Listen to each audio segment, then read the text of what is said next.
Carolina will take another step toward legalizing medical marijuana tonight. It would be one of the most restrictive programs in the country, but advocates say that's coming at the expense of business owners in the state. Our Capitol reporter Michael Hyland is live in Raleigh. And Michael, the Senate is taking a vote this evening. Right, and we expect the bill is going to pass easily. The question is whether the House does anything with it. One woman I talked to says she wants to see changes, worried that this bill is going to benefit out-of-state companies.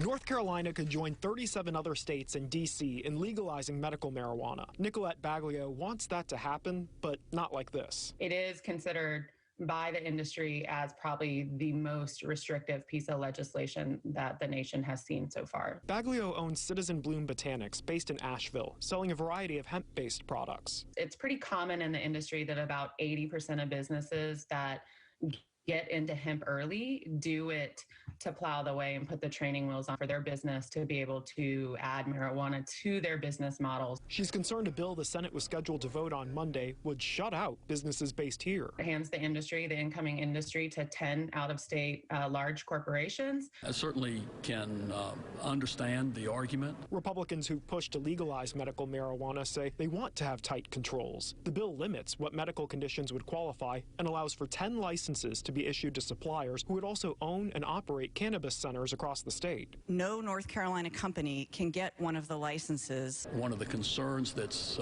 out there by folks who have some real worries about this being sort of step one to full legalization. Polling shows most North Carolinians support legalizing medical marijuana, but Baglio says she doesn't think people would support the way the state is going about it. I don't think SB 711 would be possible if it wasn't for the hemp industry paving the way. When I asked Republican House Speaker Tim Moore about this, he said he doesn't think there's enough support among House Republicans to take this up during the current legislative session. As for next year, he declined to say. Live in Raleigh, Michael Hyland, CBS 17 News. All right, Michael, thank you.